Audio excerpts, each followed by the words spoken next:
Fala galera do Volume 11, bem-vindos a mais um episódio. Eu sou seu host, João Vitor Vilela, e no episódio de hoje a gente tem um convidado especialíssimo, o Matheus Starling, que é um grande nome no mundo da guitarra. Além de tocar pra caramba, ele tem sua própria escola de música, a Starling Academy of Music, e a gente vai trocar uma ideia aqui sobre tudo isso, sobre guitarra, sobre música, sobre como é ter uma escola assim com tantos alunos. Antes de tudo, Matheus, seja bem-vindo, fale um pouco sobre você, fale um pouco sobre o seu trabalho, pra quem não te conhece. Pô, brigadaço aí, cara. Vai ser um prazer estar com vocês aqui no podcast. Então, me sinto muito honrado aí pelo convite. E vamos embora, vamos falar do que for necessário dentro da música. Como você falou, eu sou guitarrista, músico, tenho 4 álbuns solos gravados nessa linha do Fusion, Jazz Rock, o Rock Fusion, como alguns gostam mais de falar. Desde 2009 eu estou na internet com material didático, eu também sou um dos pioneiros também nessa linha aí da venda de conteúdo, escola virtual. Tem escola virtual e presencial aqui no Rio de Janeiro. Então, acho que é isso. Legal. Isso é uma coisa que eu acho interessantíssimo falar, porque músico tem que se reinventar, já que é uma profissão muito difícil, assim, de conseguir uma renda única e viver disso pro resto da vida. Não é igual um trabalho formal. E você já faz isso há muitíssimo tempo, que eu acho interessante, porque quando as situações, assim, financeiras se apertam pros músicos, muita gente vira pro lado e fala assim, pô, de onde é que eu vou tirar dinheiro, esse tipo de coisa. E eu quero começar falando um pouco sobre essa coisa que você é especialista, que é conseguir monetizar uma carreira musical, porque, pô, beleza, música é arte, música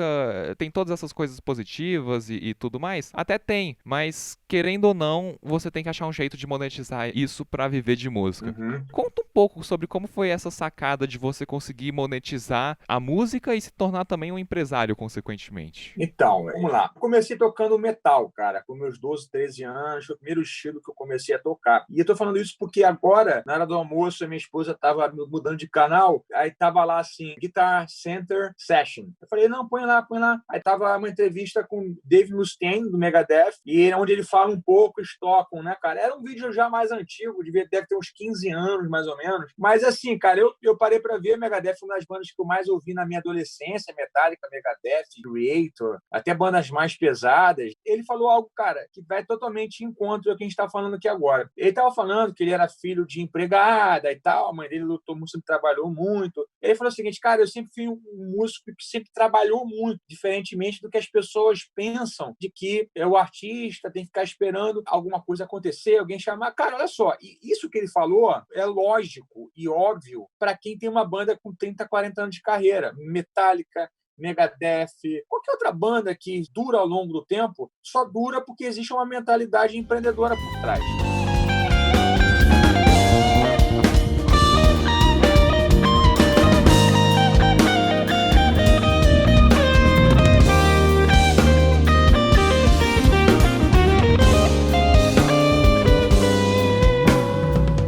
Então, assim, você percebe que ele tem que falar que existe isso para as pessoas conseguirem perceber que existe. Porque, senão, sempre tem aquela percepção romântica de que um músico ele só faz música, que ele só é artista, só é uma coisa muito abstrata, é alguma coisa muito solta, sabe? Como se nenhuma burocracia existisse em momento nenhum, não tem nada que vai estar entre você, a tua arte, nada no meio, é só coisa de tocar, de produzir, de compor. Se hoje não está bom, tudo bem, amanhã a gente tenta compor alguma coisa. O Chuck Clow, um pintor, cara, ele falou uma coisa muito interessante, ele falou o seguinte, cara, inspiração é para amador. E eu falei, cara, é exatamente isso. O amador, ele fica com aquele negócio, poxa, hoje não estou inspirado, eu não vou tocar hoje, não vou praticar hoje não está naquele dia bom. Pô, o profissional não é assim. O profissional acorda todos os dias, tem que trabalhar. O profissional, ele acorda e tem que produzir alguma coisa. E a produção, cara, é o que leva a você chegar ao patamar de expertise. Não é a busca da perfeição, do momento, da inspiração. Se você for procurar estudos sobre isso, o livro Hábito Atômico, ele fala sobre um estudo de caso de uma faculdade de fotografia, onde o professor separou a classe em duas e falou assim, ó, esse lado aqui vai me trazer o maior número de fotografias. O lado de lá só tem que me trazer uma fotografia perfeita. No final do semestre, os que estavam buscando a fotografia perfeita trouxeram uma fotografia bacana, e os que estavam do lado da produtividade trouxeram pelo menos 30 fotografias muito boas, quase perfeitas. Então, é a produção, cara, é meter a mão que vai fazer com que você se torne um expert. Então, tem um lado prático do músico, de que ele precisa praticar, ele precisa compor, a banda dele precisa estar ativa, mas tem um lado empresarial, cara. E o David Mustaine estava falando sobre isso, cara. Quantas vezes eu liguei para a rádio, quantas vezes a gente empenhou família para ligar, amigos, fã-clube pequenininho para pedir a música na MTV, para pedir a música na rádio. Ah, legal. Mas essa é a realidade, cara, de quem quer ir longe com a música e quer sobreviver. Porque qual é a realidade? Se depois de 5, 6 anos com a sua banda você não ganha dinheiro com ela, cada um vai para um lado. É assim para todo mundo. Ninguém vive disso, de amadorismo.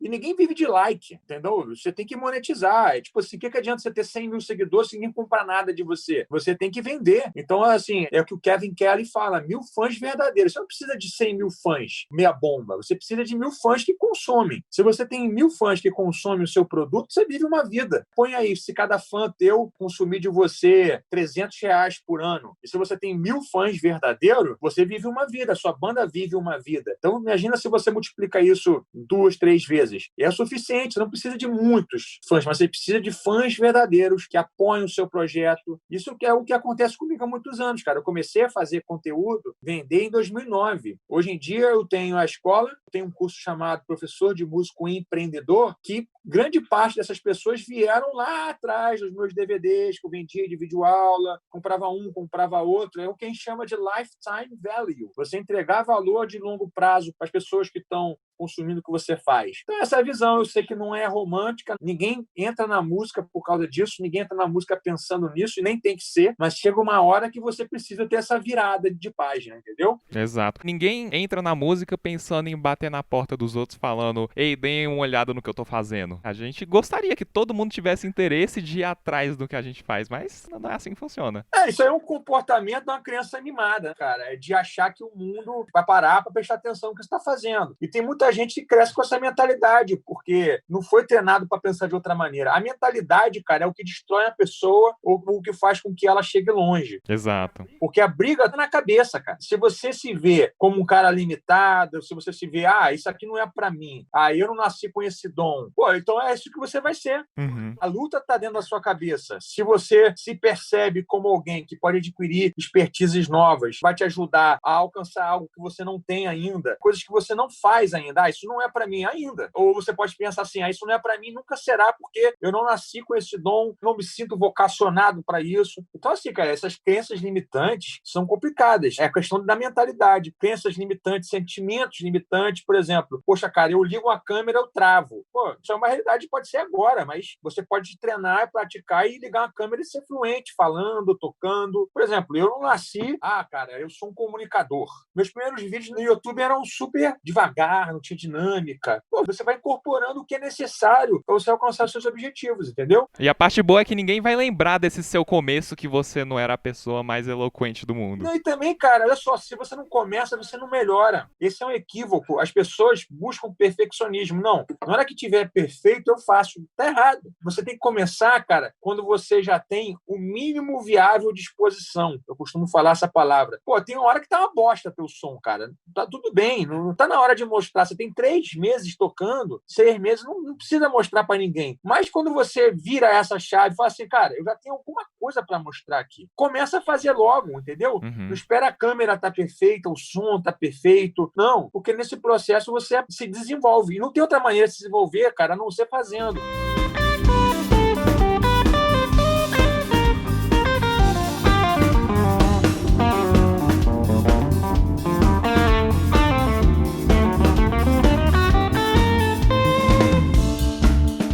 Porque existem 2 tipos de aprendizado, o ativo e o passivo. O que é o passivo? É o cara sempre ler, ver vídeo, mas ele nunca faz. Então, existe o aprendizado ativo, que é o cara, ele vê uma ideia e ele vai e põe em prática. Cara, o aprendizado assim é muito mais rápido, traz muito mais resultado. Tem gente que fica a vida inteira fazendo faculdade, mestrado, MBA, doutorado e não arruma emprego, entendeu? Porque o cara fica adiando o mundo real. Sim. E o interessante é que a mistura dos dois é muito bom, porque muitas vezes você tá no ativo, quero aprender, mas você não olha pra quem tá bem à frente de você em termos de guitarra, por exemplo, e fala, é porque porque o cara fez essa sacada na guitarra. E você vai lá e aprende de um jeito passivo e depois coloca na prática o ativo. E vice-versa. Muitas vezes você tá lá assistindo vídeo, lendo livro, vendo palestra, não sei o que, não sei o que, não sei o que, mas você nunca tá colocando em prática o que aquele cara tá falando pro público. Tem uma coisa, cara, que é o seguinte: existe um negócio chamado inconsciência do problema, depois consciência limitada do problema, e você vai andando numa esteira, como se fosse uma jornada. O que acontece? Quanto mais você pratica e você, na prática, conhece, você começa a ver o mundo de outra maneira. Por exemplo, hoje em dia, eu já toco há 30 anos. Quando eu ouço um acorde, eu sei qual é a qualidade do acorde, ter 5 tensões. Estou exagerando aqui, mas pode ter tensão, qual que for, sustenido 11, bemol 9, sustenido 9, eu ouço, na minha cabeça já tem essa resposta. Eu já tenho um repertório de tensões, eu tenho um repertório de clichês harmônicos, eu tenho um repertório de escalas. Sim. Então, meu ouvido, eu já estou condicionado a isso. Eu ouço rapidamente, eu consigo tirar muito mais proveito. Então, quando eu ouço um álbum hoje, o proveito que eu tiro desse álbum, as ideias que eu tiro dali, elas são muito maiores em termos de número do que um cara que está começando. Por quê? Eu aprendi ativamente na minha vida e hoje eu consigo, com 1h30 de treino, ter muito mais resultado do que um cara que está começando com 10 horas. Com o tempo, você precisa dessa maturidade porque você não vai ter mais 5 horas para estudar todos os dias. Isso começa com esse aprendizado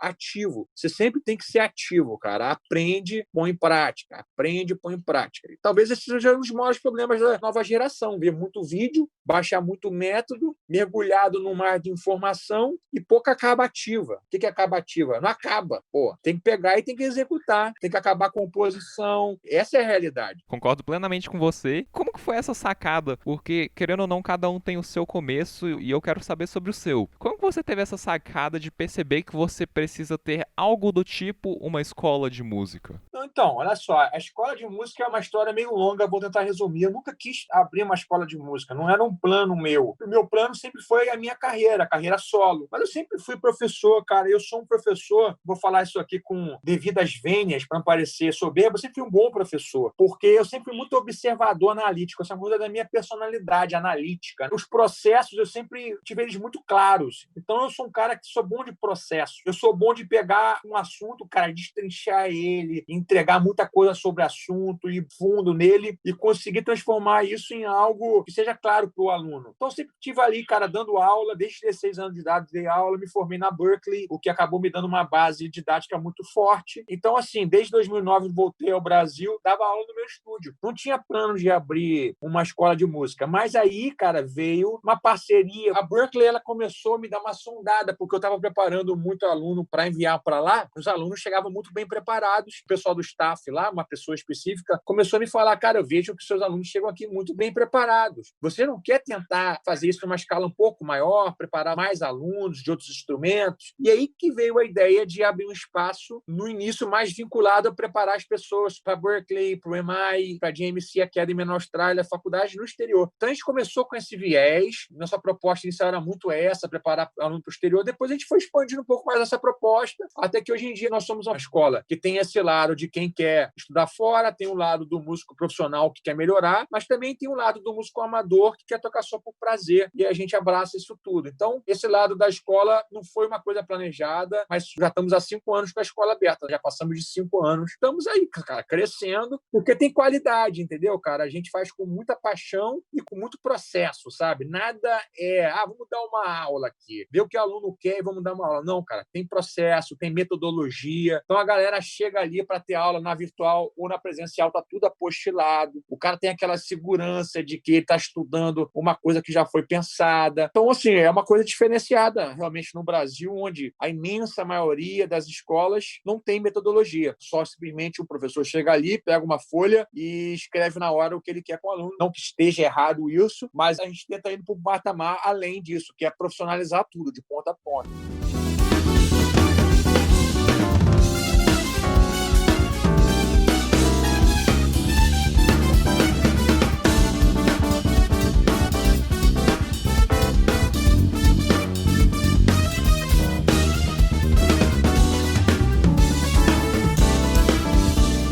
Você não foi atrás de fazer essa parceria com a Berklee, mas você soube enxergar ela e soube seguir com ela em frente, tanto é que sua escola tá aí até hoje muito bem, igual você tá falando. E, querendo ou não, são frutos de um trabalho bem feito. Então, quando você faz um negócio com um verdadeiro apreço, faz bem feito, beleza, você foi um professor, mas você não necessariamente queria ter a sua própria escola, igual você tá falando, foi uma coisa que acabou acontecendo. Mas fazer com qualidade o que você fazia de dar aula te trouxe essa possibilidade. E é isso que eu quero te perguntar, inclusive, o que você enxerga, assim, de diferencial para alguém que quer estudar numa Berklee, que parece algo completamente inatingível, mas que você tem exemplos, até mesmo seu, de conseguir chegar lá? Então, olha só, cara, a dica que eu dou para todo mundo, e sem demagogia, sem querer empurrar nada, cara, você tem que colar com quem já chegou onde você quer chegar. Então, se você quer ir para Berklee, cara, você precisa colar com quem já foi. Esse é o Aham. básico. Eu vejo muita gente assim, cara, se preparando para ir para lá, com uma metodologia ou com alguém, cara, que não faz a mínima ideia do que seja Berklee, nunca esteve lá, não sabe o que as pessoas estão desejando lá. Então, acho que o primeiro passo é esse, é você procurar alguém que já tenha chegado onde você quer. Cara, isso aí é o básico para tudo na vida. Você sempre precisa modelar quem chegou onde você quer chegar. Você precisa dar ouvidos a quem chegou e já construiu alguma coisa. Então, você precisa manter distância também de quem não chegou, de quem fala sem ter conquistado, entendeu? Receba críticas de quem já passou por esse lugar que você quer É chegar. claro, por isso que, por exemplo, cara, eu não me interesso por nenhum tipo de crítica que alguém possa comentar em qualquer post meu, sabe? Porque não é assim, olha só, vamos lá, vamos botar isso mais claramente. Dificilmente alguém vai escrever algo ali que realmente tenha alguma validade para mim, sabe? Eu vou ser sincero, eu não tenho hater, isso não acontece, é muito raro, e eu não tenho ninguém que fica ali me apurriando. Mas eu estou dizendo isso mais para as pessoas. Olha, cara, quem já chegou lá não vai chegar e botar um comentário ofensivo para te arrebentar no YouTube ou no Instagram. Quem já chegou lá sabe que é difícil, sabe que é um processo complicado. Então, essa galera que fica escrevendo coisa para derrubar os outros, irmão, aperta um off, ouve crítica, ouve conselho, melhor dizendo, de quem já chegou lá, cara. Cola com essa galera. Sim. Você é uma média das pessoas que estão à sua volta. Então, por isso que é importante você se colocar em ambientes onde a média é muito alta. Por que a Berklee é a Berklee? Não é porque ela tem um baú com uma metodologia que ninguém conhece. Meu amigo, tudo que tem lá você encontra em outros lugares, em termos de conteúdo. A minha Aham. própria escola, tudo da Berklee de guitarra, harmonia, percepção, improvisação, está na minha escola. Mas o que faz a Berklee ser a Berklee é o convívio com os alunos de altíssimo nível. Você chega lá, você que é um cara do metal, Dream Theater saiu da Berklee, Animal as Leader saiu da Berklee, Imaginary Dragons saiu da Berklee. Então, olha quanta coisa acontece lá. Steve Vai, muita gente de todos os nichos. Então, o ambiente é absurdamente fomentador. Isso que eu tento fazer na minha escola também. Eu crio esse ambiente de fomento, ponho os alunos para tocar ideia, para se ajudar. Eu analiso o aluno na frente dos outros alunos. Então, eu tenho um grupo dos alunos no Telegram. Todo dia eu entro, respondo todas as perguntas, eu analiso os vídeos. E eu escrevo, cara, você não está desenvolvendo bem os motivos, ritmicamente está carecendo de ser mais acurado, você pode insistir mais em alguns padrões, termina os padrões, fecha o fraseado, o seu acompanhamento está um pouco ritmicamente fora. Então, entendeu? Para criar ambientes fomentadores, cara. Por que no Brasil tem tanto jogador de futebol bom? Porque aqui já tem muito jogador de futebol bom. Então, você vai replicando um processo, porque as pessoas boas já estão aqui, já está contaminado. Por que tem muito jogador de xadrez bom na Rússia e todo ano tem jogador de xadrez bom na Rússia? Porque já tem muito. Você só continua o fomento.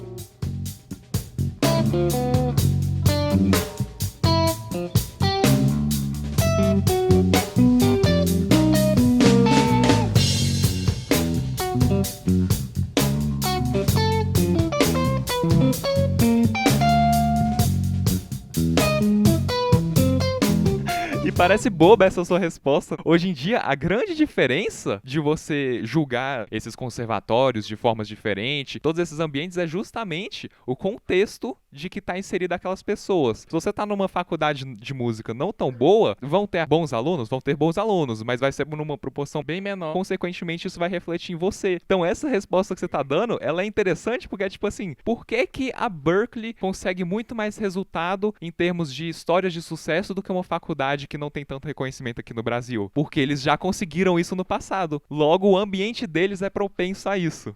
E também, cara, se você for pensar também, no Brasil a gente tem outros problemas que não é somente isso. Que às vezes você tem até um lugar com material humano bom, mas, cara, aqui para uma faculdade implementar uma cadeira nova, uma ideia nova, demora anos. Você vê, cara, a guitarra existe há quase 80 anos e elas mal chegaram nas faculdades brasileiras. A Berklee tem guitarra desde 1956. Caraca! Então, olha só, olha o atraso que o Brasil está em relação a isso. Então, o Brasil tem esse problema de, às vezes, não ter um quadro bom de professores, não ter um quadro bom de alunos, e também não está aberto à questão básica, que é conteúdo. Às vezes também não tem conteúdo. O cara está ali fazendo uma faculdade e quer tocar guitarra, ele tem que optar por um violão erudito, que é o mais próximo que tem, e ele fica tocando um monte de peça lá, e ele não sabe sair de lá no mercado. Então, aqui tem vários problemas. Infelizmente, não é só um, não. Infelizmente. E, assim, que bom que graças à internet, graças à tecnologia, a gente consegue não ficar tão atrás. Porque o jovem de hoje que está querendo consumir essa informação, se profissionalizar e ter uma maestria, na verdade, no instrumento, ele consegue achar subterfúgios na internet. Cursos e tudo mais. Agora, se não fosse isso, é bem provável que o Brasil não estaria exportando grandes guitarristas como está hoje em dia. Então, é legal você ter falado isso, porque eu vou dar um ponto de vista um pouquinho diferente do seu, tá? Porque olha só, cara, em termos de exportação de instrumentistas, de compositores, cara, o Brasil já foi muito melhor. O Brasil já teve na Meca Mundial por 2 décadas, lá em 1960 e 1970. A nossa música ficou conhecida no mundo inteiro. O que acontece, cara? Hoje em dia nós temos uma geração, globalmente falando, que tem acesso a muito conteúdo, mas conteúdo infinito sem organização é igual conhecimento zero. Então não adianta ter muito conteúdo. Esse é um outro problema, porque você tem acesso a muito conteúdo, mas você não tem acesso a uma curadoria desse conteúdo. Então, ele não está organizado. Se você não tem uma organização desse conteúdo, ele acaba gerando ansiedade, a pessoa ela fica depressiva porque ela tem acesso a uma pancada de coisa, mas ela não consegue organizar essa cadeia de estudos. Por exemplo, tem uma faculdade, cara, que é da internet, que ela é uma faculdade gratuita, e ela só usa vídeos do YouTube. Olha só que viagem. Que ela não tem nenhuma aula gravada, ela só usa vídeos que já existem no YouTube. Você não paga nada para fazer a faculdade, você só paga no final para ter o diploma, o certificado se você quiser. Cara, olha só, a faculdade não tem um vídeo gravado, mas tem alguém fazendo a curadoria. Então tem alguém organizando. De certa forma, ela não tem nada, ela só tá organizando para você. Que é o principal. Por quê? Todo o conteúdo do mundo está na internet. Então, eu posso dar essa informação para você. Cara, vai fundo, bicho. Tudo que você precisa está na internet. E você sai do meu consultório feliz. Poxa, tudo que eu preciso do mundo está na internet. Você vai abrir a internet e aí? Qual que é o maior problema? É que tudo tá lá. Exatamente. A gente tem um outro problema, o excesso de conteúdo. Por exemplo, cara, esse mundo atual nosso, ele democratizou numa ponta e atrapalhou numa outra. O mundo é sempre assim, cara. Cria facilidades e dificuldades. Por exemplo, no próprio cenário de estudo, você democratizou, mas numa outra ponta você dificultou. Bandas, você não tem mais gravadora investindo. Democratizou, agora você é independente. Mas também não tem aquele trabalho de um pessoal que fica ali coando. Vamos pegar 1000 bandas aqui, vamos tirar as 50 melhores, vamos ver quem vale a pena investir e não vale. Então tem um outro lado ruim também. As bandas boas que a gente gostou, a gente vai fazer o marketing, vai vender show. Você vê, o mundo atual, com a tecnologia e com todas essas novas expertises, ajudou e atrapalhou. Com certeza. Nos tempos de hoje, uma das coisas que está ajudando a solucionar isso são justamente as escolas e os cursos online. Porque por um investimento não tão alto, você consegue ter um material bem completo por alguns anos. Isso que eu acho sensacional. Ah, sim, cara. Não, olha só, o futuro possivelmente vai ser 90% virtual e 10% presencial. A gente está vivendo talvez um meio a meio ali. E, por exemplo, tem escola presencial, cara. Eu vou continuar apostando nesse formato e tal, mas a minha escola virtual, ela tem quase o triplo de alunos da escola presencial, porque a gente alcança a gente no mundo inteiro. A gente tem alunos de Portugal, Moçambique, que está na Alemanha, na Espanha. Obviamente, são alunos que falam em português, que entendem, pelo menos. Esse ponto é ótimo. A democratização feita, aliada à organização, ela é matadora.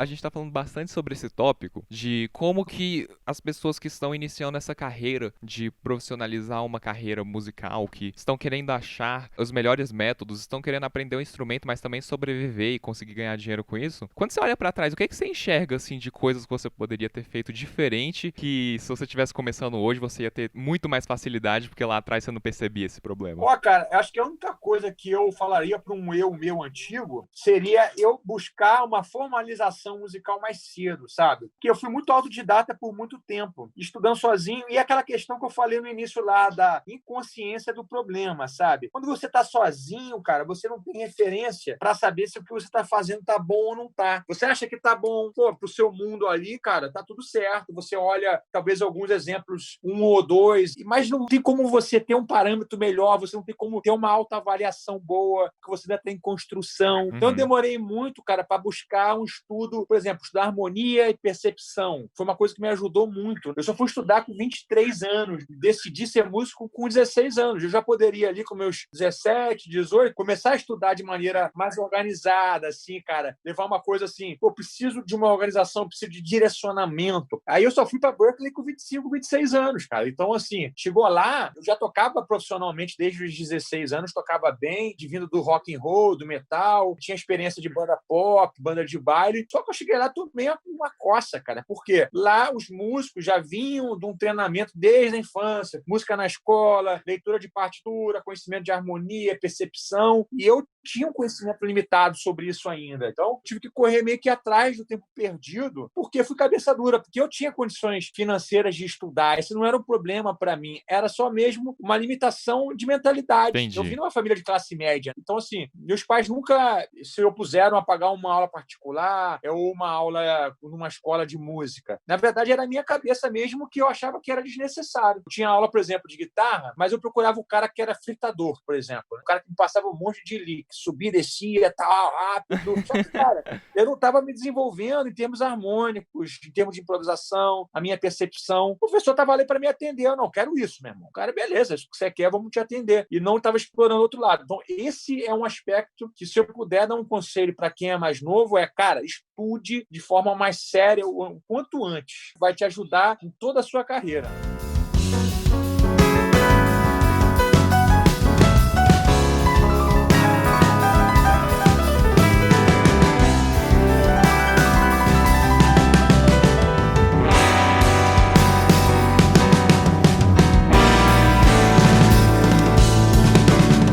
A gente tem que ir atrás de conselhos de pessoas que já conseguiram conquistar o que a gente está atrás. Então, conte para todos nós qual que é o processo para conseguir estudar na Berkeley. Olha, cara, eu posso dar vários níveis de conselho nessa aí. Porque quem quer ir para Berkeley tem que se preparar para ir para lá, porque você tem que fazer uma audição. Através dessa audição, você pode ser aprovado ou não, ou aprovado com uma bolsa. Então, você tem vários níveis de bolsa, de 10% a 100%. Então, o primeiro passo, cara, se preparar. Essa preparação, quem estiver interessado, entre em contato comigo na Steiger, a gente faz a preparação tanto presencial quanto no meio virtual, e a gente envia alunos para MI, para Berkeley, para a JMC todos os anos, pelo menos uns 20 alunos. Então, assim, a gente tem esse trabalho já há muitos anos. Então, esse é um passo. Cara, para quem realmente não é possível mesmo um sonho de estudar no exterior, cara, tem talvez 2 ou 3 faculdades no Brasil aqui, você dá uma boa pesquisada que você consegue fazer música popular, e aí você consegue tirar alguma coisa de proveito. Tem o Souza Lima em São Paulo, tem uma ou outra faculdade federal, talvez, que você consiga fazer um curso de bom, talvez razoável, bom de música. Às vezes tem um quadro legal de professor. Então, assim, eu não vou dizer para você que talvez seja mil maravilhas, ou talvez até possa ser e eu não estou sabendo. Agora, não necessariamente você precisa fazer faculdade também, cara. Você pode fazer por outros meios, sabe? Eu acho que estudando com quem chegou lá é uma maneira, buscando essa formalização. Não precisa. E o que eu venho percebendo é que o grande tchan, digamos, da faculdade não é o conteúdo, porque o conteúdo você consegue achar em cursos online, em aulas presenciais com ótimos professores, então realmente não é necessário uma faculdade de música. Mas os contatos é algo que eu acredito assim que adiciona muito à carreira de um músico. Você concorda comigo? Então, eu acho que, olha só, cara, a questão do networking para a sua carreira pode acontecer, tá? Para mim, isso nem foi grandes coisas. Eu não tenho nenhum relacionamento com as pessoas que se formaram comigo lá, estar trabalhando com pessoas de lá. Mas, cara, para mim, o grande lance foi tocar com alunos de alto nível. Meu primeiro álbum solo, Kairos, o nome, foi gravado com alunos de lá, cara. Os caras, hoje em dia, dia são expoentes aí no mundo, cada um está espalhado no lugar do mundo. Então isso para mim foi o ponto maior. Agora, essas bandas todas que eu falei, que eu citei lá no início, Dream Theater, Animal as Leaders e etc., pô, se formaram lá. Então, cara, também o Brasil, a gente não tem essa tradição de escolas de música muito fortes ao ponto de, cara, olha só quantos projetos bacanas já saíram de lá. Eu não sei nenhum, por exemplo, então, para te citar. Você quer seguir performance tocando. Não vale a pena você fazer licenciatura, isso é um grande erro. O cara vai, faz uma licenciatura, fica 4 anos lá, vendo um monte de filosofia, tu sai de lá doutrinado, mas não sai tocando, velho, entendeu? Então, assim, não é a faculdade certa. Licenciatura é para quem quer dar aula em escola regular, tipo escola pública, fazer um concurso. Então, esse é um ponto. Se você quer tocar e quer fazer uma faculdade, é isso mesmo, cara, procura um curso de bacharelado. Se você é guitarrista, cara, tem que ser bacharelado em guitarra. Então, vou fazer um bacharelado em violão erudito. Cara, vai ficar metade da faculdade fazendo coisa que não tem nada a ver. Mas eu fiz violão erudito, me ajudou. Pô, bicho, claro, tudo te ajuda, entendeu? Mas se você pode focar naquilo que interessa, você vai focar naquilo que pode interessar ou não. A vida é o seguinte, meu irmão, é foco no que interessa. Porque se você fica focando em um monte de coisa, você acaba não acertando em nada. Esse é o problema das pessoas. Cara, é performance, é isso que você quer? Foca na performance. Estuda guitarra, improvisação, harmonia, percepção, estuda sério. Meu foco é dar aula em universidade, dar aula em escola com vale licenciatura e segue esse caminho. Então, meu foco agora é empreender. Beleza, agora eu vou estudar marketing digital, vou estudar sobre empreender. Pode ser uma outra etapa. Então, assim, esse é o conselho que eu deixo pra galera. Tem 18, 20 anos, 21, cara, quer tocar pra caraca, é isso mesmo? Pô, cara, vivencia isso. Vai tocar pra caraca, vai estudar pra caraca, esquece ganhar dinheiro com música se você não precisa. Finge que o mundo é só essa bolha mesmo. Vivencia essa realidade enquanto é possível. Vai chegar uma hora que as contas vão começar a bater na porta e você, tem que começar a aprender outras coisas. Aí você começa a aprender as outras coisas. Também tem etapas que vão vir em outros momentos e tudo bem. Eu não acho que o menino de 17, 18 anos tem que estar preocupado se os pais estão bancando, que é uma realidade para muita gente, 16, 17 anos, precisa sair de casa para trabalhar ainda. Pô, aproveita, cara, vai estudar. Mete as caras, só estuda mesmo. Vai começar a dar suas aulinhas de guitarra para começar a fazer um dinheirinho, comprar os equipamentos, entendeu? Eu comecei a trabalhar com 16 anos. Só que eu não precisava pagar a conta de casa. Todo o dinheiro que eu ganhava, eu comprava guitarra, comprava equipamento, investia em curso, em professor. Então, cada um, obviamente, conhece a sua realidade, mas foco no que interessa.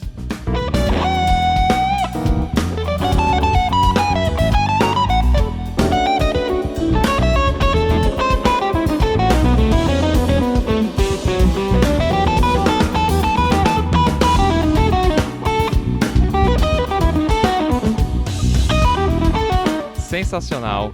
Muito obrigado, Matheus. Esse papo aqui rendeu pra caramba. Espero que você tenha gostado. Eu me amarrei. E deixa aí pra galera as suas redes sociais. Fala o que você vai fazer aí pro futuro. O que as pessoas podem esperar de você pro futuro. Eu que te agradeço. Foi muito bom. Sempre legal trocar ideia, cara. Tanto quando você me chamou, aceitei prontamente, porque eu acho que a proposta é boa, entendeu? Tem muita gente que fala assim, deixa eu ver quantos milhares de seguidores essa pessoa tem. Se não tiver 10 mil, 20 mil, eu não faço. Não, eu não tenho essa. Se tiver uma proposta bacana, cara, o papo for bom, pra mim tá tudo bem. Eu quero ajudar as pessoas. Então, eu sou muito ativo nas mídias sociais, Instagram e YouTube. Minhas mídias são grandes, são muito ativas. Eu coloco muito conteúdo. Então, me sigam no Instagram e no YouTube. Instagram, eu tô todos os dias, posto pra caramba lá. Isso pra mim é parte do meu trabalho. E meu trabalho é ajudar, cara. Tô ajudando, o tempo inteiro ajudando, dando. Quem quiser se tornar aluno meu da escola, seja muito bem-vindo. Você vai ter o melhor tratamento, o melhor conteúdo que tem. Eu te garanto isso e garanto resultados. Já cheguei onde muitos querem chegar. Então, eu sou uma realidade e não sou alguém que está prometendo uma coisa que não entregou ainda, que não conquistou ainda. Bem observado. Eu já cheguei lá e continuo cada dia crescendo e chegando em lugares novos. Então, no Instagram é Starling e Matheus, porque alguém já era Matheus Starling lá, eu tive que botar Starling e Matheus. Mas se você digitar Matheus Starling, vai aparecer Matheus primeiro lá. No YouTube é Matheus Starling também. Siga os dois. Show de bola. A gente fica por aqui. Vocês também podem me seguir no Instagram, @jvrvilela, @jvrvilela. No Instagram do Volume 11, @Volume 11, ou até mesmo no site volume11.com. Muito obrigado, Matheus. A gente fica por aqui e até o próximo episódio do Volume 11. Abraço!